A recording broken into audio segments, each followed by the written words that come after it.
I've never actually owned a DSLR or a mirrorless camera, so you might expect me to go along with the equipment doesn't matter philosophy. But of course, equipment does matter, and this is why.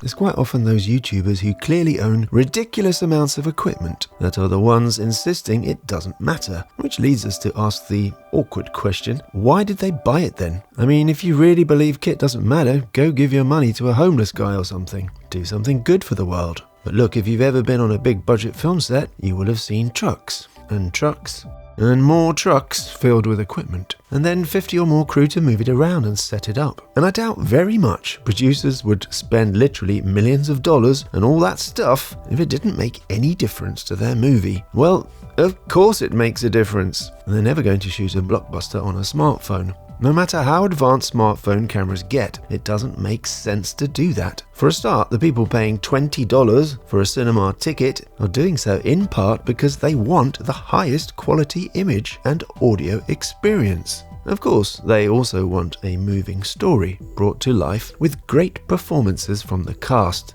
But it's not like we have to choose one or the other. Someone paying $20 wants both high quality in the technical aspects and the creative aspects of the movie. That said, if we did have to choose between story and performances or technical quality, I'd wager that 99% of us would choose the story and the performances. Let's take an example. Say the recent blockbuster Wonder Woman 1984. Now, it's actually just thinking, is there a reason they chose the year of George Orwell's classic dystopian novel? I don't know. I haven't seen the movie, so I don't know the plot. Anyway, whereas the first Wonder Woman was shot digitally, for the follow-up, they decided to shoot on film. Some parts are shot using IMAX 65mm, but the majority of it is shot on 35mm film. And they initially wanted to shoot the whole thing on the IMAX 65mm film camera, but it wasn't practically possible. So let me just say that again.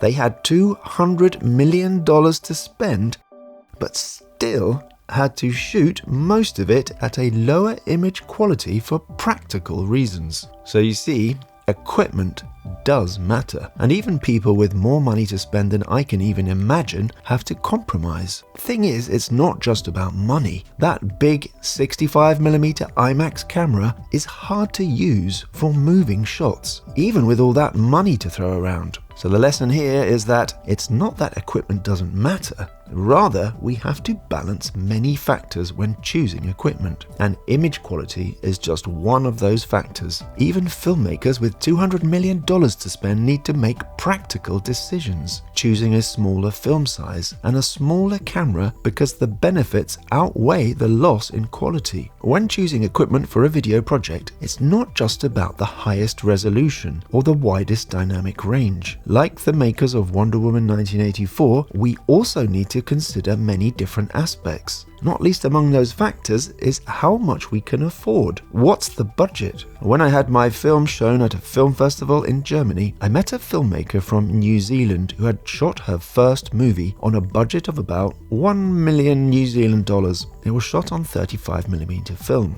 Now this actually turned into a disaster because the film print had to be sent to the festival from New Zealand and it didn't make it in time. The premiere was only able to take place because the director luckily had a rough cut of the film on DVD in her luggage. Problem was the ending was missing from this cut, so she had to stand up in tears and tell the audience what happens at the end of the film. Meanwhile, I had my digital tape copy of my movie in my luggage, and so the screening went ahead, no problem. Anyway, the reason I mention that film is that the director had shot part of it using a cheap DSLR, and they wanted some shots of the characters traveling by plane. So while they were flying to a location, they quickly grabbed some sneaky shots. These were then edited into the movie alongside the 35mm film stuff. So in this case, equipment did matter, because using an ordinary DSLR, they were able to shoot some stuff that they couldn't have afforded to get using the full 35mm setup. When I go filming, I don't take every single piece of equipment I own.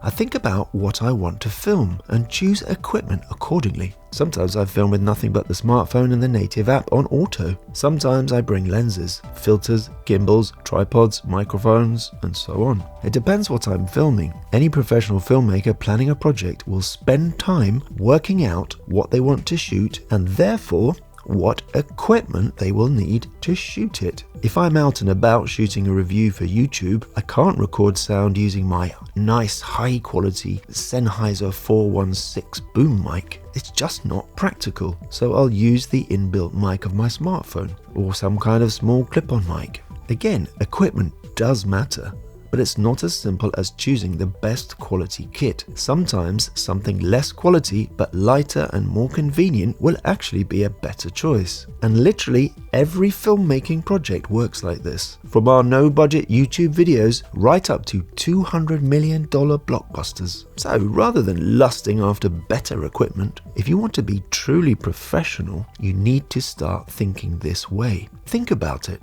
What is it that you want to create? And what is the best equipment that you can afford to achieve that? Personally, I've chosen to use smartphones. They're still the cheapest, most convenient cameras for shooting video. Especially if you consider all the extras, like lenses and tripods, and they are also smaller. The bottom line is this: use the equipment that suits your project and your budget. But the most important thing is that you actually make stuff. Even if you've got nothing but a smartphone or a GoPro. If that's all you have, then play to the strengths of those devices. Don't try to compete with an Arri Alexa. Think about shooting stuff that you can't shoot with a big cinema camera. Equipment does matter. It matters that you choose equipment that gets you filming and not sitting at home saying, if only I had a Blackmagic and prime lenses, I would be a professional. Because here's the thing, the only people that actually think like that are amateurs. Being a professional isn't about having a huge red Epic or whatever it is. It's about choosing the right camera for the right project at the right budget. And if you do that well, now you're thinking like a professional. And now if you say to yourself, all I want is the perfect camera, you first have to ask yourself,